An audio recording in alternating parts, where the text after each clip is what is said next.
मध्य प्रदेश में मोहन सरकार के 2 साल पूरे हो रहे हैं।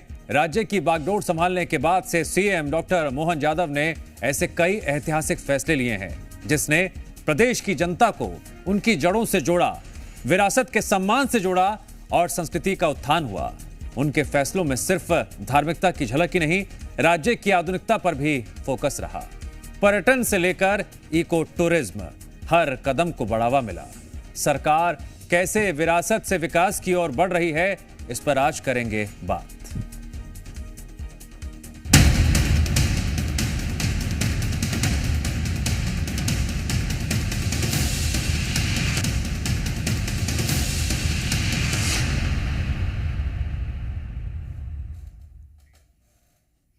मध्य प्रदेश सिर्फ एक राज्य नहीं, विकास की नई पहचान बन रहा है। आज डॉक्टर मोहन यादव के नेतृत्व में मध्य प्रदेश विरासत से विकास की ओर बढ़ रहा है। राज्य में वो दौर चल रहा है जब परंपरा और प्रगति दोनों साथ साथ आगे बढ़ रहे हैं। लेकिन कैसे, जानने के लिए देखते हैं पहले एक रिपोर्ट।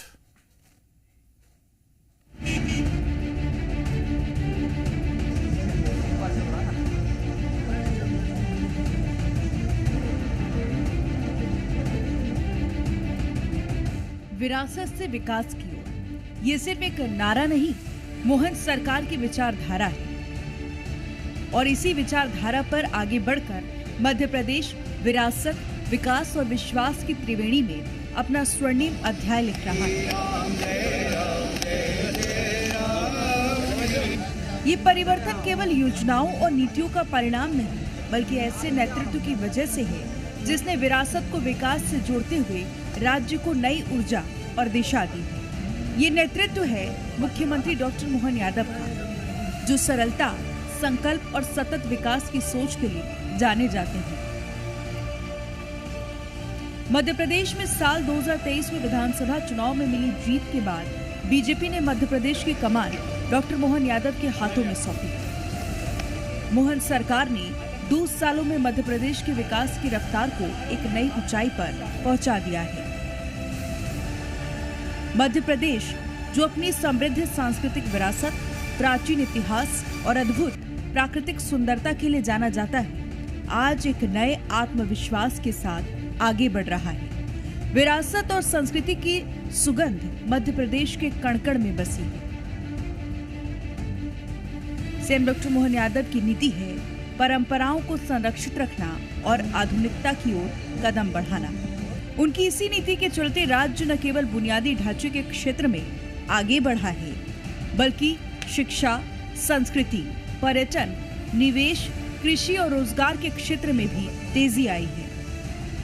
शासकीय स्तर पर परंपराओं और त्योहारों को मनाया जा रहा है, जो एमपी को एक नई पहचान दे रहा है।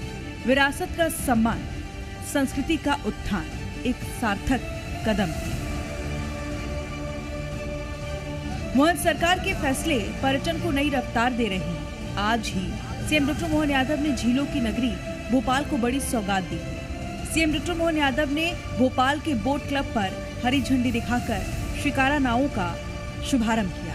बड़ी झील में डल झील की तर्ज पर 20 शिकारे लोगों के लिए शुरू किए गए हैं। इस फैसले से मध्य प्रदेश के पर्यटन को नया आयाम मिलेगा।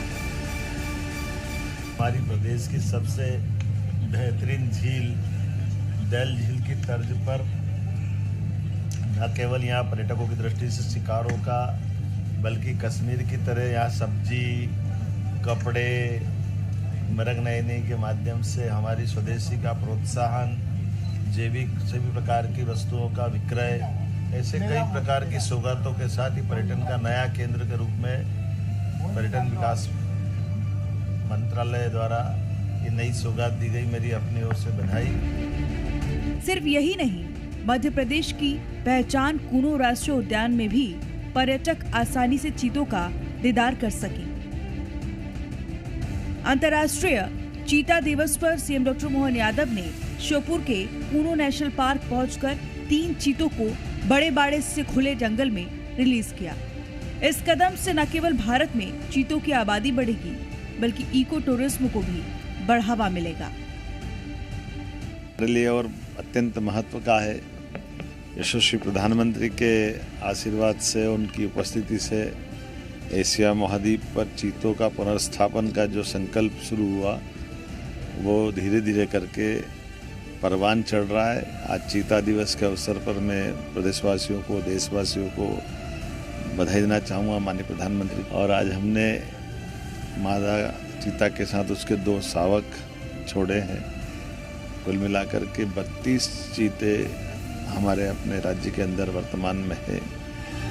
सीएम डॉक्टर मोहन यादव मध्य प्रदेश की संस्कृति का विशेष ध्यान रखते हैं। प्रदेश में धार्मिक पर्यटन को बढ़ावा देना या इको टूरिज्म को उनकी नीतियां जन भावनाओं के साथ सीधे जुड़ती हैं। आस्था से लेकर पर्यटन तक मध्य प्रदेश की मोहन यादव सरकार हर मोर्चे पर कामयाबी की बुलंदियां छू रही है। मध्य प्रदेश हर क्षेत्र में विकास की दिशा में आगे बढ़ रहा है। मध्य प्रदेश की मूल संस्कृति और विरासत को भी मोहन सरकार नजरअंदाज नहीं कर रही, क्योंकि देश का दिल मध्य प्रदेश अपनी विरासत और संस्कृति के लिए जाना जाता है। ब्यूरो रिपोर्ट, जी मीडिया।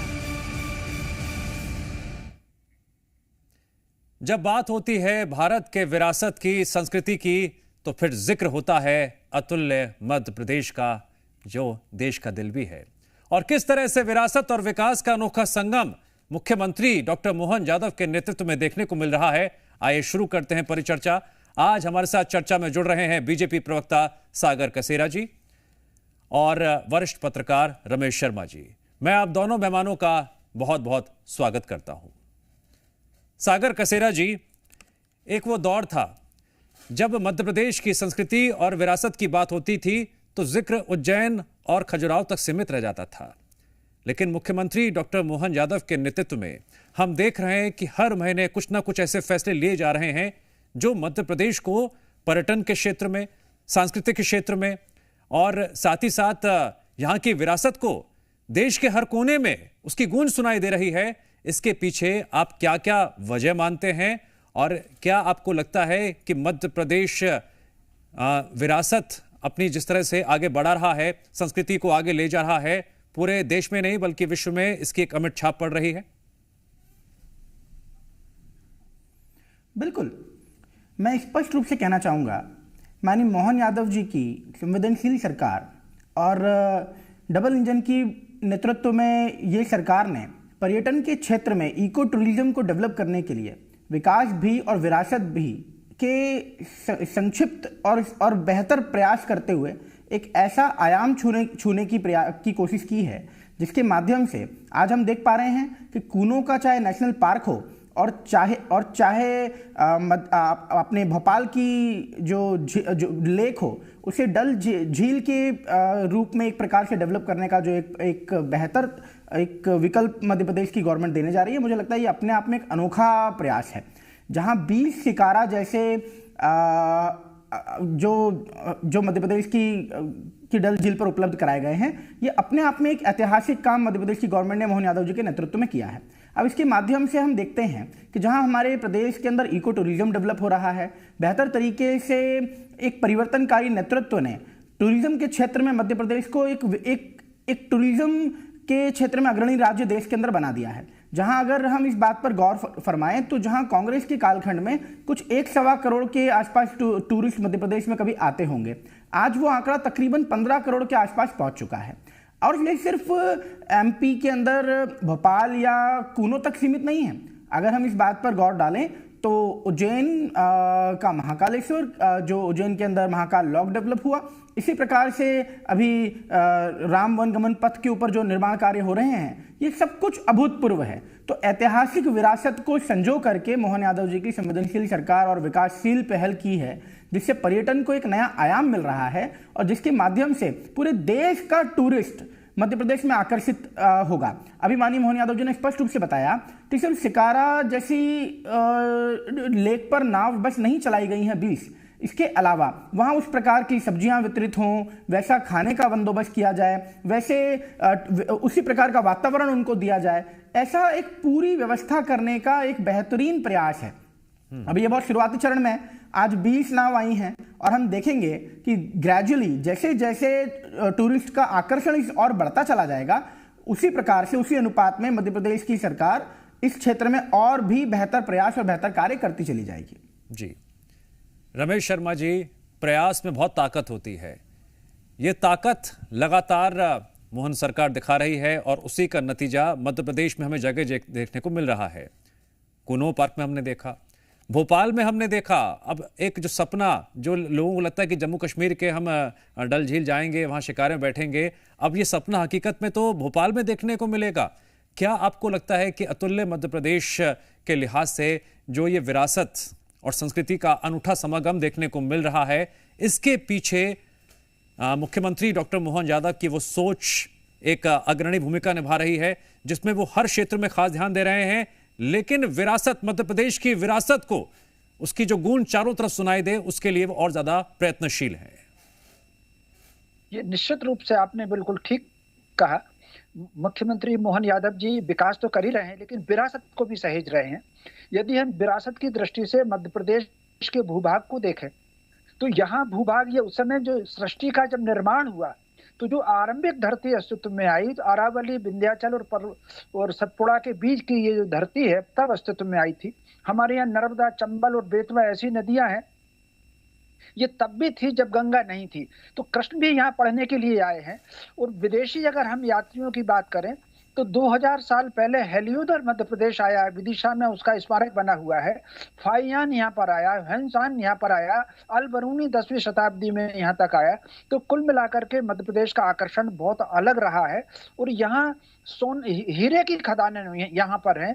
प्रकृति का ऐसा कोई कण नहीं है जो मध्य प्रदेश में उत्पन्न ना होता हो। महुआ से लेकर के और सारी, हमारे यहाँ का शरबती गेहूं विदेशों में मांग है, हमारे यहाँ की तुअर की दाल आप देखिए, हमारे यहाँ का बासमती चावल आप देखिए। लेकिन उसके बाद भी कहीं ना कहीं राजनीतिक उपेक्षाओं के कारण ये बीमारू प्रदेश में बदल गया था। अब कहीं ना कहीं अब मध्य प्रदेश ने फिर से अंगड़ाई ली है। और एक प्रकार से जिस तरीके से दिल महत्वपूर्ण होता है शरीर का, उसी प्रकार मध्य प्रदेश अब पुनः अपने उस आकार लेने को जा रहा है।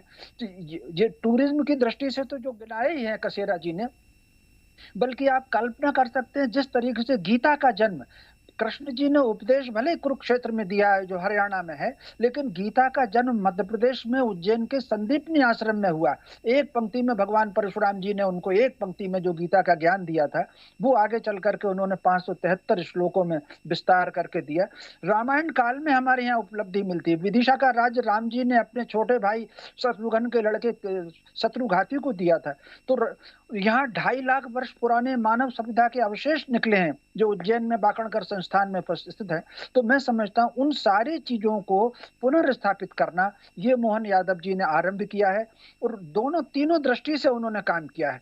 अगर कृषि विकास की दृष्टि से हम देखें, तो जिस तरीके से उन्होंने गौ पालन को उन्होंने बहुत ज्यादा जोर दिया है, इस भावांतर योजना वो लेकर के आए हैं। और उसी प्रकार उन्होंने कहीं ना कहीं औद्योगिक के विकास के लिए रीजनल इंडस्ट्री और जिला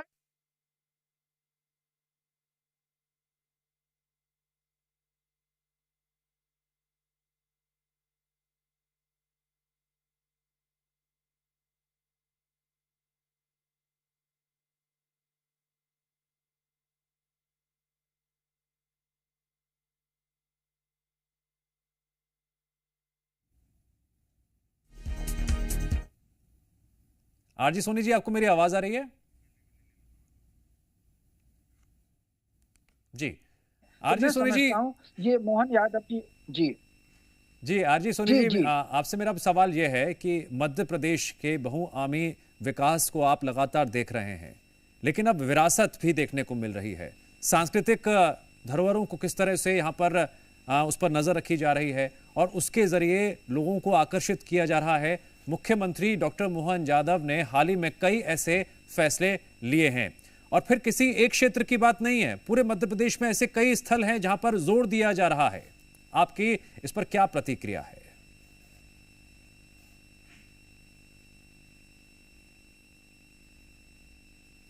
आरजी सोनी जी, आपकी आवाज नहीं आ रही है, कृपया आप चेक कर लीजिए, आपने म्यूट तो नहीं कर रखा है?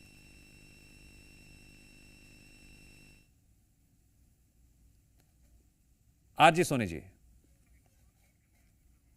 आप प्लीज अनम्यूट कर दीजिए जरा। अभी आवाज आई थी फिर चली गई है। ठीक है, रमेश शर्मा जी, आप अपनी बात जारी रख सकते हैं। ये विरासत से जो विकास का सफर हम इसमें परिचर्चा कर रहे हैं, इतिहास की आपने बात की, अब जरा वर्तमान की हम बात कर लेते हैं। हमने ऐसे कई फैसले देखे हैं हाल ही में रमेश जी, जिसमें यह साफ तौर से दिखाई दे रहा है कि विरासत को सहेजना है लेकिन विकास भी करना है। तो निश्चित रूप से इस दृष्टि से अगर आप देखें तो जिस तरीके से उन्होंने वाटर लेवल, धरती का वाटर लेवल ठीक हो उसकी योजना बनाई, नदी जोड़ो योजना बनाई, और इसके साथ साथ नदियों के आसपास जो वृक्षारोपण का उन्होंने ये काम आरंभ किया। मैं समझता हूं प्रकृति अगर सुरक्षित रहेगी तो ही मनुष्य सुरक्षित रहेगा।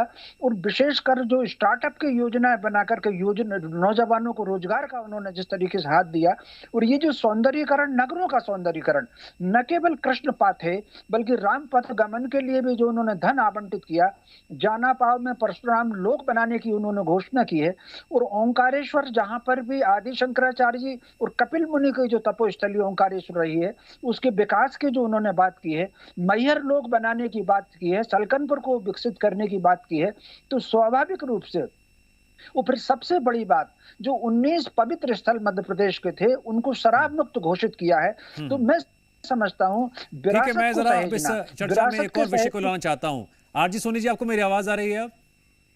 हाँ बिल्कुल आ रही। हाँ, मेरा एक सवाल आपसे बड़ा इंटरेस्टिंग सवाल है, सुनिएगा। ये बच्चों से जुड़ा हुआ सवाल है। मुख्यमंत्री डॉक्टर मोहन यादव की जो एक लंबी सोच है, दूरगामी सोच है, उस पर भी हमें चर्चा करनी होगी। सभ्यता, संस्कृति और विकास, इसका जो समागम देखने को मिलता है उसका असर आने वाली पीढ़ी को देखने को मिलता है। कितना आने वाली पीढ़ी सकारात्मक सोचेगी। गीता जयंती की बात करें और भी कई आयोजनों की बात करें, हम देख रहे हैं अलग अलग त्योहार मनाए जाते हैं और उसको लेकर लोगों में खासा उत्साह देखने को मिलता है। इसका क्या असर मध्य प्रदेश के बच्चों पर पड़ेगा? नहीं, निश्चित रूप से अगर हम अपनी विरासत को जानेंगे तभी तो हम उसका अनुसरण करेंगे। और मैं समझता हूं कि ये डॉक्टर मोहन यादव जी ने जो खास तौर से वन्य प्राणी, चीता के उस वाले में या 2 टाइगर रिजर्व बनाने में जो काम किया है, और अब वो विरासत, पुरानी विरासत के लिए जो कर रहे हैं, वो बहुत ही बेहतरीन भविष्य के लिए लोग जानेंगे कि हम इतने उन्नत सभ्यता के स्थल रहे हैं। बस इसमें मुझे एक ही चीज कहना है कि जब भी हम प्राचीन विरासत की बात करते हैं तो उसमें गंभीर सोच और चिंतन और शोध वाले पे चर्चा की जरूरत है। जैसे अभी राम वनगमन पथ की बात आ रही है। राम वनगमन पथ पुराने समय में जो बनाया गया था कमलनाथ जी के टाइम में, वो जल्दीबाजी में बनाया था, वो पूर्णतः गलत है। उसमें चित्रकूट के बाद, सरभंग ऋषि के आश्रम के बाद मेरी जो पुस्तक लिखी हुई है उसके अनुसार उसमें अमरकंटक जाना चाहिए, लेकिन इसमें कहीं घुमा दिया गया है। एक दूसरा है कि ये जो परशुराम जी का जन्मस्थली है, जो जाना पाव कह रहे हैं, पूरी तरह से गलत है। परशुराम जी की जन्मस्थली वास्तव में अमरकंटक में दमगढ़ के पास थी, जो स्कंद पुराण के अनुसार है। आप जानते हैं कि स्कंद पुराण को सर्वोच्च न्यायालय ने ही मान्यता दी है भगवान राम के जन्मस्थल के लिए। तो मेरा इस पे शोध है, मैंने 2 बुक लिखी है। आरजी सोनी जी, अगर आपने गौर किया हो तो मोहन सरकार के कई मंत्रियों ने इस पर प्रतिक्रिया भी दी है कि जो या तो गलत पढ़ाया गया, गलत बताया गया, उस पर भी हम लगातार चर्चा भी करते हैं और बदलाव की बात भी करते हैं। इस पर भी आपने कई बयान सुने होंगे। हाँ, मैंने इसीलिए नहीं, इसमें गंभीर चर्चा की जरूरत है। गंभीर क्योंकि जिस जगह पे है नहीं, जैसे शंकराचार्य जी के गुरु जी का आश्रम दूधधारा के सामने अमरकंटक में था। आपके कई सुझाव सामने आए हैं इस कार्यक्रम के जरिए। हाँ, एक और चीज मैं बता दूं, मंडन मिश्र जिनका आज शंकराचार्य जी से वो हुआ शास्त्रार्थ, वो उनका स्थान था मंडला, नर्मदा नदी किनारे, और उनकी पत्नी उभय भारती अपने मध्य प्रदेश के शहडोल जिले की सोन नदी किनारे उनका गांव था। ठीक है, सागर कसेरा जी, भविष्य का रोड मैप क्या है? इस पर भी मैं चाहूंगा कि आप रोशनी डालें ताकि जो युवा पीढ़ी है वो इस बात को समझे कि विरासत में कितनी ताकत होती है और विकास के नए आयाम को और ऊंचाइयों पर ले जाती है। जी बिल्कुल, भविष्य का रोड मैप पूरी तरीके से ब्लूप्रिंट के रूप में माननीय मोहन यादव जी की सरकार में स्पष्ट और तैयार है। आदरणीय शर्मा जी को सुनना हमेशा ही बहुत अच्छा होता है, रोचक होता है। इतिहास के बहुत सारे किस्सों के साथ वो भविष्य की बहुत ही खूबसूरत जानकारी उन्होंने मध्य प्रदेश की मोहन यादव सरकार के विषय में आपके सामने स्पष्टता से रखी है। मैं पुनः बताना चाहूँगा, चाहे श्री कृष्ण पाथेय पथ हो, या राम पथगमन मार्ग हो, और उज्जैन की तर्ज पर ही किया जाने वाला ओंकारेश्वर का जो अभूतपूर्व निर्माण कार्य होने वाला है, ये सभी को अगर हम समेटें तो मध्य प्रदेश विरासत और विकास की एक ऐसी नई इमारत लिखने जा रहा है जो भारत के अंदर मध्य प्रदेश को एक टूरिज्म की नई राजधानी के रूप में विकसित कर देगा। और देखिए, माननीय मोहन यादव जी का जो विजन है वो अभूतपूर्व है। नरेंद्र मोदी जी के जन्मदिन से शुरू हुआ ये भारत के अंदर चीता को रिऑर्गेनाइज करने का जो कार्य है, ये अपने आप में बहुत ही रोचक है। 1952 में जिस प्रकार से भारत जो है वो विलुप्त हो चुकी थी और मैंने से प्रक्रिया चालू हुई, कैसे नर्चर किया जाता है, उदाहरण मध्य प्रदेश ने दिया है, जहां आज 32 से ज्यादा की संख्या हो, मुख्यमंत्री जी ने स्वयं ही बताया था। की तौर पर अगर देखा जाए तो धार्मिक और सांस्कृतिक महत्व के 14 स्मारक बनने जा रहा है, जैसा कि महाकाल लॉक की तर्ज में ओंकारेश्वर। ठीक है रमेश शर्मा जी, भारत का हृदय और पर्यटन का केंद्र मध्य प्रदेश चर्चाओं में है। मुख्यमंत्री डॉक्टर मोहन यादव के फैसलों को लेकर हमारे मेहमानों ने विशेष टिप्पणी भी की। आपका क्या आकलन है, अभी किस क्षेत्र में और काम किया जाना बाकी है? क्योंकि हम तो फैसले देख रहे हैं आध्यात्मिक, सांस्कृतिक और साथ ही साथ पर्यटन के क्षेत्र में भी हर दृष्टिकोण से हर महीने लगातार फैसले लिए जा रहे हैं, उसका असर भी देखने को मिल रहा है। देखिए, स्वाभाविक रूप से इसमें कोई शक नहीं, मोहन यादव जी के जो निर्णय हैं वो बहुआयामी है और कहीं ना कहीं दूरगामी फैसले हैं। कई उनकी योजनाएं ऐसी हैं, कुछ निर्णय ऐसे हैं जिनके परिणाम तुरंत सामने नहीं आएंगे, कुछ वर्ष बाद आएंगे। तो स्वाभाविक रूप से उन्होंने एक नए विकसित मध्य प्रदेश की नींव रखी है। इसमें केवल सावधानी योजनाओं के और नीतियों के क्रियान्वयन की है, ताकि समय रहते उनके परिणाम सामने आते रहें। कई बार क्या रहता है, तंत्र और सरकार कोई भी हो, वो एक निर्णय लेती है, उसके क्रियान्वयन का काम तंत्र के ऊपर है। हालांकि इस समय उनके नेतृत्व में वो जिस तरीके से समीक्षाएं कर रहे हैं, मंत्री अपने विभागीय मंत्रियों की समीक्षाएं कर रहे हैं, उसमें जो परिणाम आ रहे हैं वो आशाजनक परिणाम आ रहे हैं। लेकिन फिर भी भविष्य में ये जो गति है, विकास की गति, इसमें किसी प्रकार की लय ना हो, इसके लिए बहुत ज्यादा सावधानी की जरूरत है। दूसरा, सामाजिक जागरण की भी जरूरत है। सरकार ने जो नीतियां बनाई हैं उनके आधार पर समाज में जागृति हो। विशेषकर मैं 2 उदाहरण देना चाहूंगा। जैसे उन्होंने गौपालन की एक नीति बनाई हुई है कि किसान अपने गौपालन करें, महिलाएं उसमें गौपालन करें, उसमें उन्होंने 90% तक की घोषणा की है कि उसमें देंगे। तो मैं समझता हूं उसमें सामाजिक जागृति आना चाहिए, ताकि दुग्ध उत्पादन में भी हम न केवल समय कम है, मुझे आपको रोकना होगा। आरजी सोनी जी, एक सुझाव और सबसे बढ़िया फैसला, आपकी प्रतिक्रिया। देखिए, सुझाव तो यही है कि माननीय मुख्यमंत्री जी की दिशा बिल्कुल सही है, लेकिन तंत्र को, शासकीय तंत्र को यह समझना चाहिए कि जब हम प्राचीन विरासत, चाहे राम जन्म वनगमन पथ हो या कृष्ण पथ, इसमें विचार विमर्श की जरूरत है, क्योंकि गलत बन जाने से उसका वो उतनी ऊर्जा नहीं मिलेगी। राम वनगमन पथ में और सबसे या परशुराम जन्मभूमि में विवाद, ये सबसे बढ़िया फैसला वन प्राणियों के संरक्षण ने बहुत अच्छा काम किया उन्होंने। ठीक है, वन प्राणियों के संरक्षण ने बहुत अच्छा काम किया, और कृष्ण पाथे की जो बात कर रहे हैं वो हमारे प्रदेश के लिए गौरव की बात है, और उन्होंने ये बात पहली बार शुरू किया है।